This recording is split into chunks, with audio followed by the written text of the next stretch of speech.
Bismillahirrahmanirrahim. Alhamdulillahirabbil alamin. Wassalatu wassalamu ala asyrafil anbiya wal mursalin sayyidina maulana Muhammadin wa ala alihi wa sahbihi ajmain. Pasal pertama tentang mata.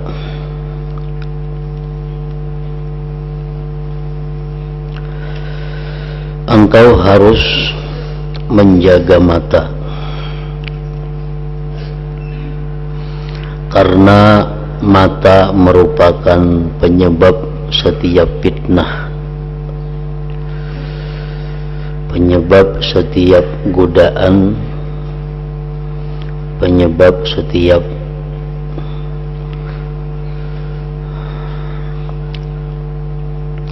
rayuan dan afat penyakit.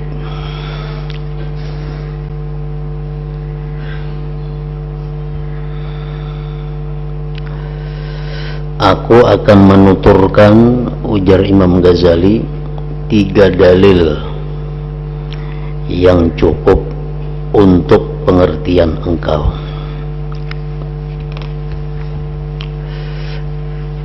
Pertama, firman Allah Ta'ala,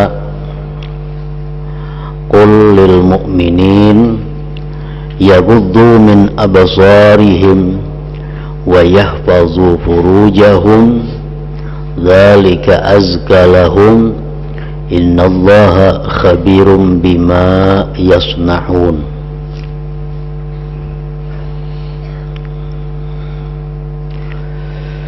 Artinya, katakanlah wahai Muhammad kepada orang-orang mukmin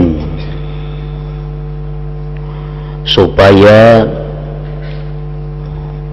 memejamkan mata mereka daripada hal-hal yang dilarang agama, dan menjaga kemaluan mereka daripada yang tidak dihalalkan.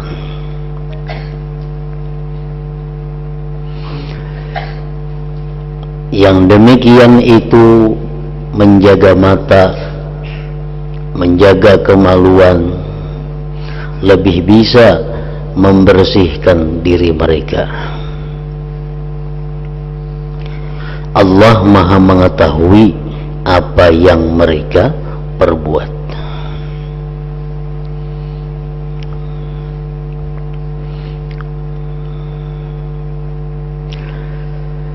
Setelah aku merenungkan ayat ini, maka mengertilah aku, pahamlah aku, bahwa meskipun ayat ini pendek, tetapi mengandung 3 arti yang mulia.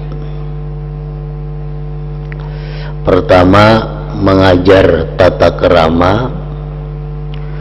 Kedua, peringatan. Dan yang ketiga, menakut-nakuti atau ancaman. Ayat tadi mengandung 3 hal itu. Bagaimana kita hidup bertata kerama. Yang kedua, ayat tadi ada mengandung peringatan. Terakhir, mengandung ancaman.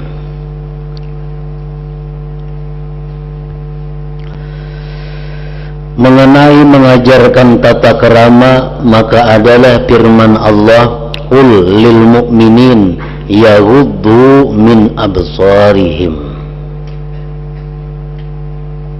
Artinya, katakanlah kepada orang-orang yang beriman, mukmin, agar mereka memejamkan mata mereka.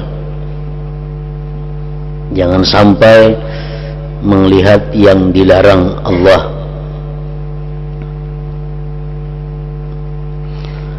Nah, bagian ayat yang itu merupakan pengajaran tata kerama, pengajaran akhlak. Orang yang menjadi hamba macam kita manusia adalah hamba, wajib tunduk melaksanakan perintah tuannya dan beradab dengan adab yang telah ditentukan oleh tuannya.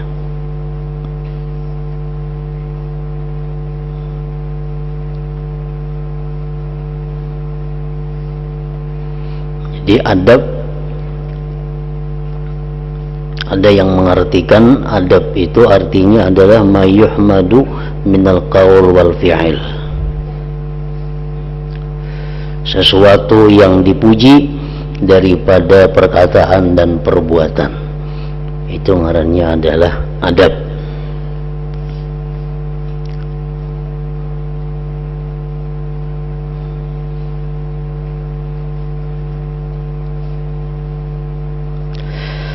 Kalau tidak, kalau hamba itu tidak beradab, tidak bertata kerama, tidak berkelakuan yang dipuji, berarti ia adalah hamba yang kurang ajar.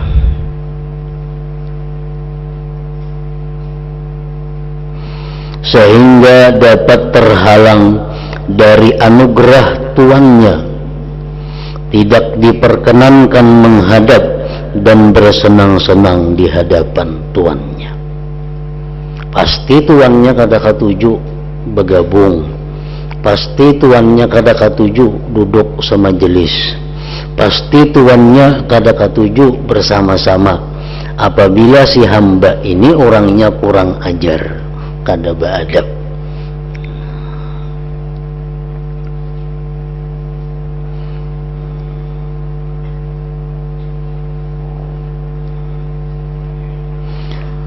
Dan seluruh apa yang ada pada kita diajarkan oleh agama adab tata kerama. Bagaimana mata yang beradab, bagaimana telinga yang beradab, bagaimana tangan kaki yang beradab.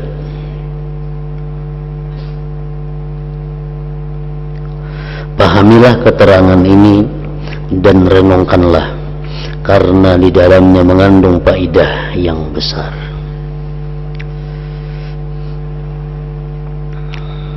Nah, jadi Allah memerintahkan kepada Nabi kita untuk menyampaikan kepada kaum mukminin agar menjaga mata.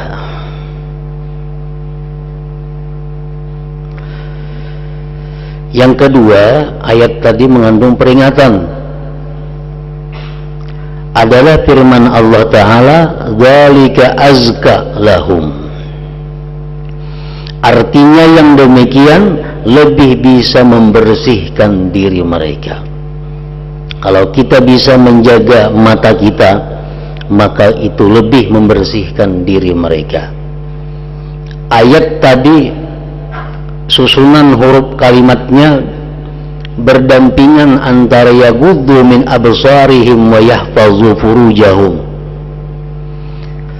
agar mereka memejamkan mata dari yang dilarang dan menjaga kemaluan mereka. Nah, itu ayat berdampingan dua masalah, menjaga mata, menjaga kemaluan. Artinya kalau orang itu bisa menjaga matanya, otomatis kemaluannya pun akan terjaga. Tapi kalau orang kada bisa menjaga matanya, nah kemaluannya pun kada akan terjaga. Ini berlaku baik untuk laki-laki atau untuk perempuan. Orang yang suka berzina itu pasti pada mulanya adalah kada bisa menjaga matanya.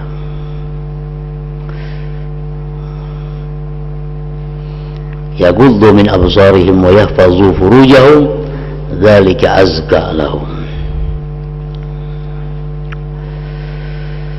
Dzalika azka lahum itu peringatan Allah. Firman ini bisa digunakan untuk dua arti. Satu, yang demikian yakni memejamkan mata lebih dapat membersihkan hati orang-orang yang beriman. Kata az-zakat, azka tuh itu berarti bersih. At-tazkiyatu berarti membersihkan. Yang kedua, yang demikian lebih dapat meningkatkan kebaikan mereka. Kata az-zakat itu asal maknanya adalah meningkat atau subur. Nah, jadi orang yang bisa menjaga mata, dia akan bisa menjaga kemaluannya, maka dirinya pun bersih, dirinya pun berkembang, meningkat kepada kebaikan. Jadi dalam ayat ini Allah mengingatkan bahwa memejamkan mata itu mengandung faidah membersihkan diri, membersihkan hati, serta memperbanyak taat dan kebaikan. Sebab jika engkau tidak mau memejamkan mata dan membiarkannya untuk melihat apa saja yang disukai, tentu engkau bakal melihat perkara yang tidak ada manfaatnya bagi diri engkau. Kalau kita melepas mata selepas-lepasnya, napa hendak kita lihat, napa hendak kita sirit, nah sebebas-bebasnya, maka kita akan banyak melihat hal-hal yang tidak ada manfaatnya. Kalau sudah begitu, engkau akan terjerumus memandang perkara haram. Bila hal itu engkau sengaja, maka jadilah dosa besar. Dan kadang-kadang apa yang engkau lihat itu selalu lekat di hati engkau. Kadang-kadang ada yang kita lihat itu yang berkesan di hati kita, sehingga berakibat rusak agama engkau. Jika tidak dikasihi Allah Ta'ala, jika tidak mendapat rahmat Allah Ta'ala.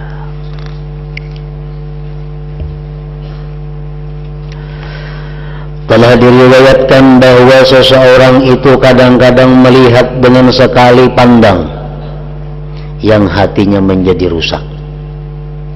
Ada orang kadang-kadang hanya sekali melihat hatinya sudah rusak, seperti bumbu yang diceburkan ke dalam bahan penyamak kulit sehingga tidak dapat dimanfaatkan selamanya jika dia tidak bertobat.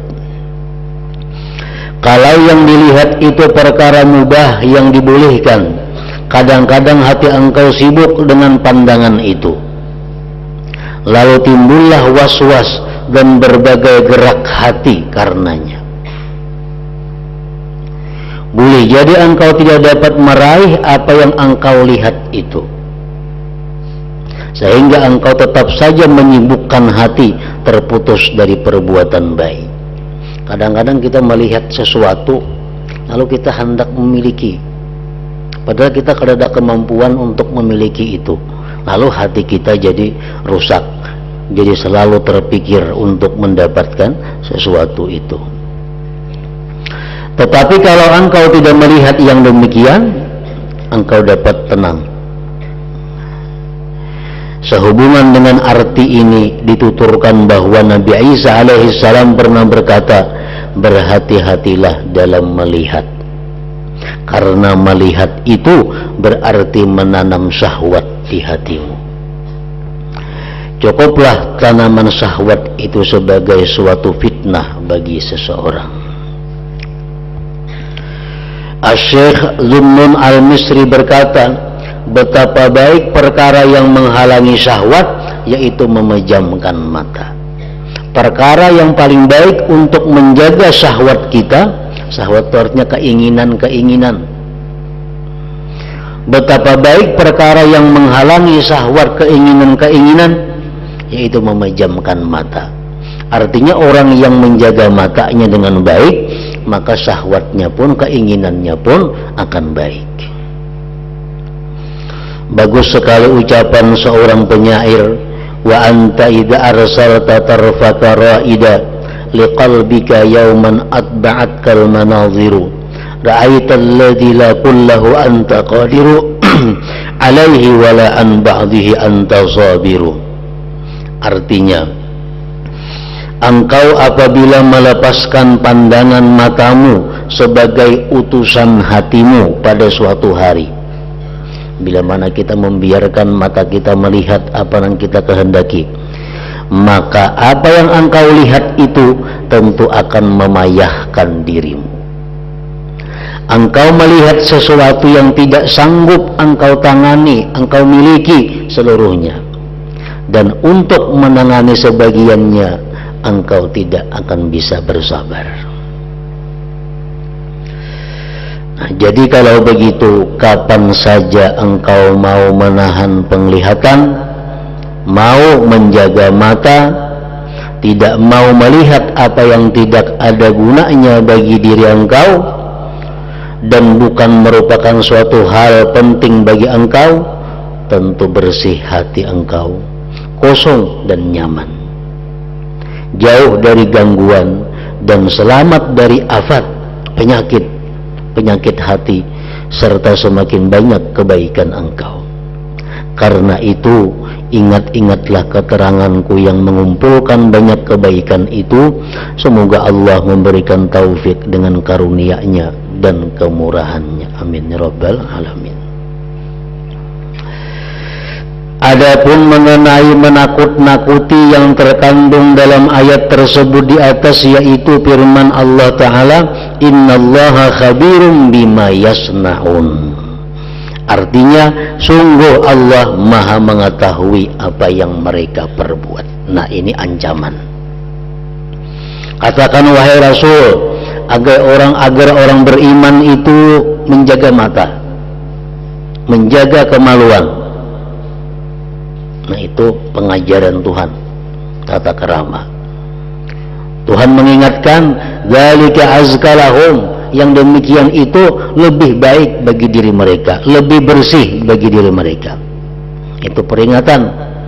Diancam Tuhan dengan ujung ayat ini, Allah maha mengetahui apa yang mereka lakukan. Nah, itu merupakan ancaman. Dalam ayat lain Allah berfirman, ya'lamu kha'inatal a'yun wa ma tukhfis sudur.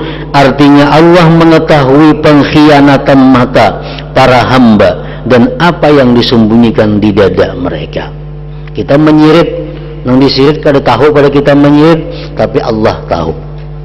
Nah, itu artinya pengkhianatan mata. Ayat ini cukuplah sebagai peringatan bagi orang yang takut kepada Tuhannya. Ini baru satu dalil dari kitab Allah Azza wa Jalla.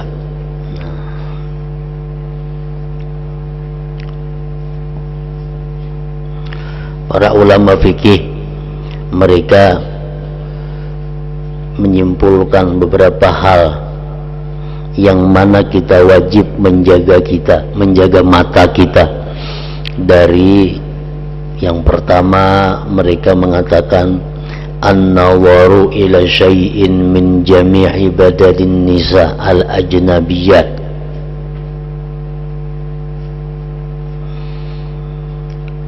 Wajib kita menjaga mata kita daripada memandang kepada sesuatu dari sekalian badan perempuan ajnabi, perempuan ajnabi, perempuan halat kita.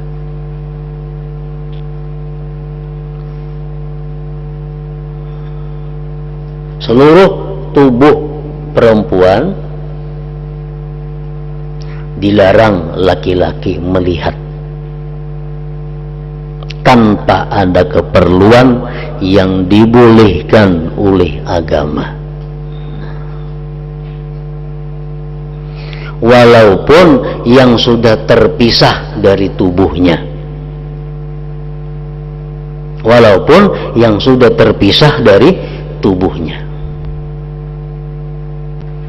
Makanya perempuan itu disuruh kalau memotong rambut, memotong kuku supaya dipatak, ditanam, dikubur kukunya itu, rambutnya itu. Kenapa? Karena orang memandang, laki-laki memandang itu masih diharamkan. Nah, bagi perempuan pun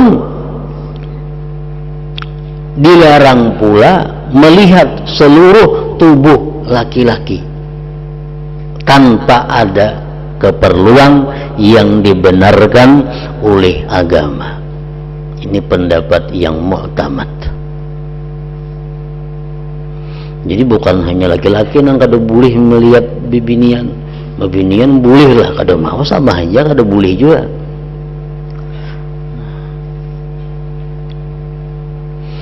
Apa yang diperlukan itu yang menurut agama perlu, artinya sehingga dibolehkan laki-laki melihat perempuan, perempuan melihat laki-laki. Yang dibolehkan seperti indal khitbah, ketika melamar, itu bahkan disunatkan.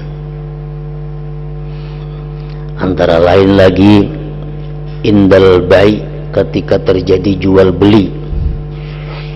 Nah, si bini-bini ini boleh melihati penjualnya, si penjual boleh melihati pembelinya. Kenapa? Agar nyaman karena berurusan di belakang hari kalau jual beli ini terjadi masalah.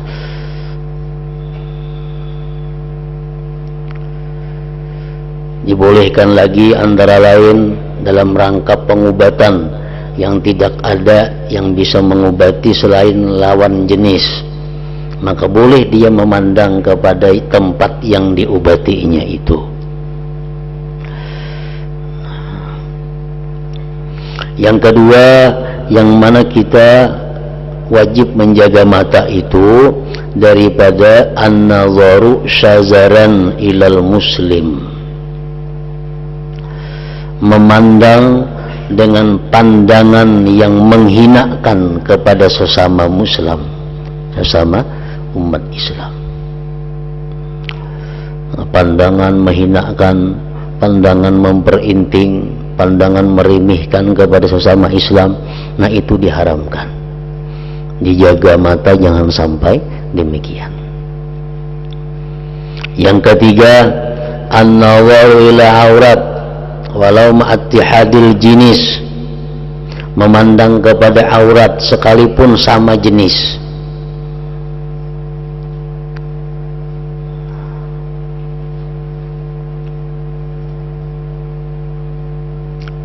Bini-bini memandang aurat bini-bini, laki-laki memandang aurat yang lain daripada laki-laki, nah itu pun diharamkan. Yang keempat, an-nazar bi baitil ghair bi ghairi izni, memandang sesuatu dalam rumah orang tanpa seizin pemilik rumah, menjenguk rumah orang, itu kada dibenarkan. Wajib kita menjaga mata daripada yang demikian itu. An-nazar fi baitil ghair bi ghairi idzni. Makanya disebutkan dalam kitab fikih bahwa seorang tamu itu wajib inya duduk di tempat yang disuruh ampun rumah. Jadi tamu ini kada boleh duduk berbisa-bisa seorang di rumah orang. Tamu itu wajib duduk di tempat yang disuruh oleh ampun rumah. Misal kita berhilang ke rumah orang, duduk sini aja orang. Nah di situ bang kita duduk. Jangan rak lawang aja nah kada boleh nih tuh. Jadi kalau kita menamu ke rumah orang, apapun acaranya, baruhan kah atau berhilang kah, belajar ampun rumah, dudukan di sini, di situ bang dudukan. Kenapa? Karena ampun rumah itu menyuruh dudukan di situ ada maksud, pasti ada tujuannya. Kita ampun rumah menyuruh tamu duduk di sini, itu pasti ada tujuan. Karena apa? Amun tamu duduk di sini pas teka dapur kena penglihatan makanya. Amun tamu duduk di sebelah sini pas teka kamarku kayaknya jangan pandangannya. Jadi kita mengandak tamu supaya aman dudukkan di sini. Nah jadi tamu itu bukan mentang-mentang menamu ke situ kamari, di rumah orang boleh kada. Duduknya pun sesuai dengan kehendak yang diilangi. Sebab memandang ampun orang nang dalam rumah itu tanpa seizin itu adalah termasuk yang diharamkan di dalam agama.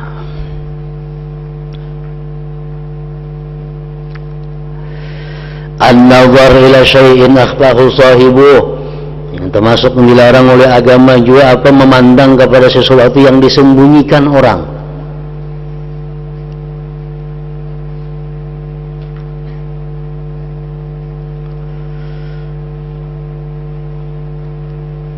Memandang kepada sesuatu yang disembunyikan orang. Contohnya memandang barang-barang orang yang dalam lemari, itu kan disembunyikan orang. Tidak boleh kita membuka lemari orang tanpa seizin ampunnya. Memeriksa selipi dompet orang, kada boleh, karena di situ mungkin ada barang-barang nang orangnya itu kada katuju dilihat orang lain. Membuka HP orang kada boleh, karena mungkin dalam HP ada sesuatu yang inya kada katuju dilihat orang. Nah, kita disuruh Tuhan menjaga mata dari hal-hal seperti itu. Yang keenam, an-nazar ila maksiatin bi'ainir ridha, memandang kemaksiatan dengan pandangan ketujuh. Ini maksiat ketujuh kita melihat, nah termasuk haram. Allah menyuruh Nabi kita agar kita menjaga mata dari hal-hal yang seperti itu. Kalau kita melihat maksiat tapi dengan pandangan yang benci, itu ada jadi masalah. Ini kita melihat kemaksiatan dengan penglihatan yang setuju, penglihatan yang senang. Nah, jadi itu antara lain para ulama menyimpulkan agar mata kita dijaga daripada perkara-perkara tadi. Dalil kedua yaitu apa yang kuriwayatkan dari Rasulullah sallallahu alaihi wasallam yang bersabda, innan nawara ila mahasinil mar'ati sahmum masmum min sihami iblis, faman tarakaha azakahu Allah ta'ala ta'ma ibadatin tasurruhu. Sungguh memandang kepada kecantikan perempuan itu sama dengan panah beracun di antara panah-panah iblis. Barang siapa meninggalkannya, meninggalkan memandang perempuan, maka Allah Ta'ala akan merasakan kepadanya rasa ibadah yang menyenangkannya.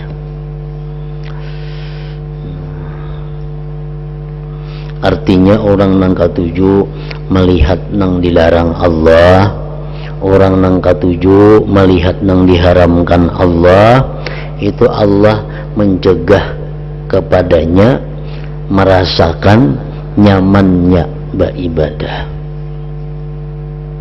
Nah, ini termasuk bahaya. Orang yang kada mampu menjaga matanya dari memandang yang diharamkan Allah, maka Allah akan mencegah inya merasakan nyamannya beribadah itu. Padahal nyamannya ibadah itu merupakan bukti keimanan seseorang.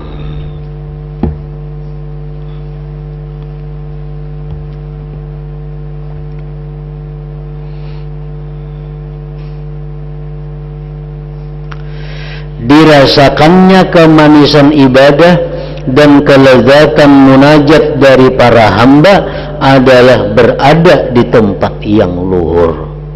Kalau kita tuh merasa nyaman beribadah, merasa nikmat beribadah, itu sudah jadi orang mulia kita.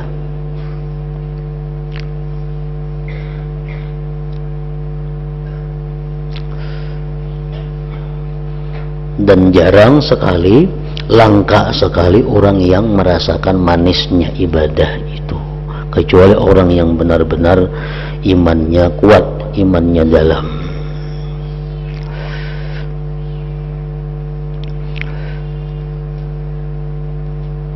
Apa yang disabdakan oleh Rasulullah sallallahu alaihi wasallam itu merupakan perkara yang dapat dibuktikan oleh orang yang mengamalkannya.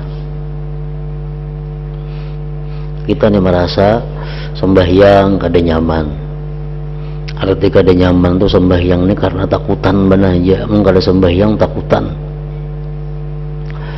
Nah, kita baca Quran kada nyaman, berzikir kada nyaman. Nah, mungkin salah satu penyebabnya adalah dari mata.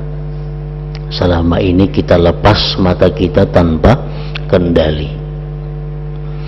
Nah, ini bisa dibuktikan ujar Imam Ghazali, bisa dibuktikan.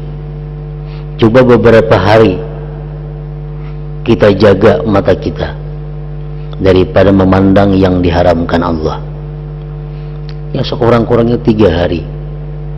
3 hari kita jaga mata kita bujur-bujur. Nah, selanjutnya kita sembahyang, selanjutnya kita berzikir, maka kita akan ada mendapat rasa kenyamanan, kenikmatan di dalam dalam ibadah itu.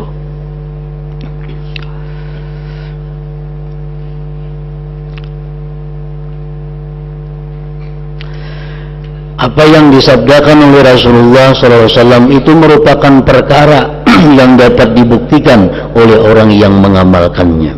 Karena apabila orang itu menahan diri dari memandang perkara yang tidak bermanfaat, tentu dapat merasakan kelezatan ibadah dan kemanisan taat kepada Allah, serta dapat merasakan kebeningan hati yang belum pernah dirasakan sebelumnya.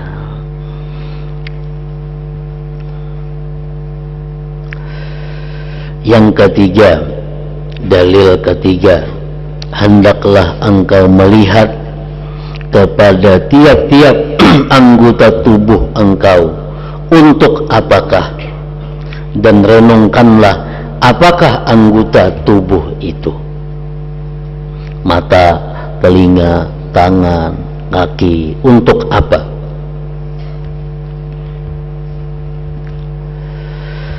Engkau harus menjaga anggota tubuh itu menurut kegunaannya. Kaki ini kegunaannya adalah untuk berjalan di taman-taman surga dan mahligai-mahligainya.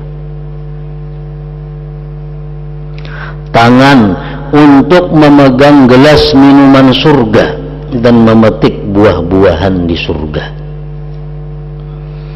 Begitu pula anggota-anggota tubuh lain. Mata untuk memandang Tuhan penguasa seluruh alam. Di dunia dan akhirat tidak ada kemuliaan yang lebih besar ketimbang dapat melihat Allah Rabbul Alamin. Nah, orang-orang yang dalam dunia ini mampu memelihara matanya daripada yang dilarang Allah, nah maka dia akan bisa nanti di akhirat melihat Allah Jalla wa'ala. Jadi sudah semestinya demi perkara yang diharapkan, semisal kemuliaan ini harus dijaga, dipelihara dan dimuliakan. 3 dalil ini bila engkau mau merenungkannya baik-baik, cukuplah mengimbangi kesukaran engkau dalam mengamalkan pasal ini. Misalnya kita sulit menjaga mata, maka kita ingatlah 3 dalil ini. Kalau kita mampu menjaga mata, kita akan mampu menjaga kemaluan kita dan diri kita jadi bersih. Itu antara lain. Yang kedua, kalau kita mampu menjaga mata kita, kita akan bisa merasakan manisnya ibadah. Yang ketiga, kalau kita mampu menjaga mata kita, maka di akhirat kita akan bisa memandang kepada zat Allah Subhanahu wa ta'ala. 3 dalil ini bila Anda mau merenungkannya baik-baik, cukuplah mengimbangi kesukaran Anda dalam mengamalkan pasal ini. Nah, jadi mata kita yang sudah terbiasa kita gunakan maksiat, memandang yang haram, mata kita yang sudah terbiasa kita gunakan memandang yang sia-sia, itu kita tobat kepada Allah. Tobat kepada Allah. artinya menyesal baampih kada maulang lagi. Nah di samping itu kita disuruh idraku mafarat, memperdapati nang telah lalu, menutupi kerugian. Selama ini mata yang kita gunakan untuk memandang haram, mata yang kita gunakan untuk memandang yang kada ada manfaatnya, itu kerugian. Nah menutupinya macam apa kerugian itu? Menutupinya adalah dengan mengganti memperbanyak memandang kepada yang diridai Allah Subhanahu wa ta'ala. Nah, kayak kita memandang kitab nih, kita pandang kitab-kitab hukum Allah, itu menebus, menghapus mata-mata kita nang memandang sia-sia, mata memandang kepada yang haram. Nah kemudian kita memandang Al-Quran, kita memandang wirid, memandang ratib, memandang hadis-hadis Nabi, itu mata kita merupakan penghapusan kepada hal-hal dahulu yang kita gunakan memandang kejahatan yang kada ada manfaatnya. Jadi kalau kita banyak menggunakan mata di dalam hal yang kada baik, walaupun kita hafal, hendaknya kita baca Quran, baca Yasin, berbuku aja kita hafal Yasin. Cuma berhubung kita ini banyak melihat yang kada baik, baik kita membaca Quran, baca Yasin itu. Kenapa? Menebus kesalahan mata, menebus kesalahan mata.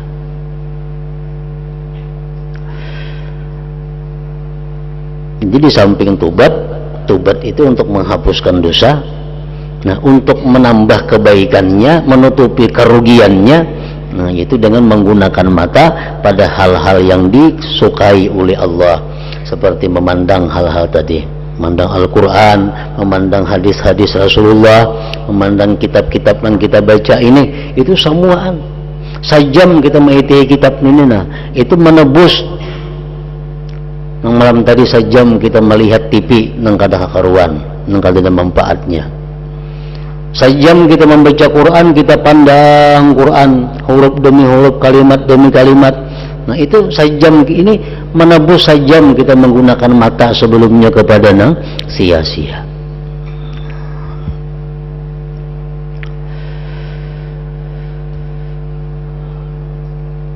Allah sajalah penguasa taufik, dialah yang mencukupiku dan dia pula penanggung orang yang pasrah kepadanya, orang yang minta tolong, minta bantuan kepadanya. Nah selanjutnya pasal kedua, telinga.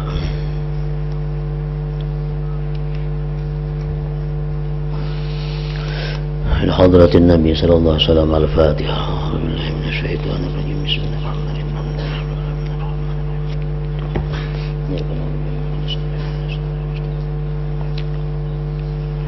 Bismillahirrahmanirrahim. Alhamdulillah rabbil alamin. Allahumma salli wa sallim ala sayyidina Muhammad wa alihi wa sahbihi ajma'in. Allahumma ighfir lana ma akhtana wa ma ta'ammadna wa ma asrarna wa ma a'lanna wa ma anta a'lam bihi minna. Antal muqaddim wa antal muakhir, la ilaha illa anta. Allahumma anfa'na bima 'allamtana wa 'allimna ma yanfa'una wa zidna fahman wa ilman wa amalan wa huda wa tawfiqa bi rahmatika ya arhamar rahimin. Sallallahu alaihi wasallam Muhammad wa alihi wa sallam.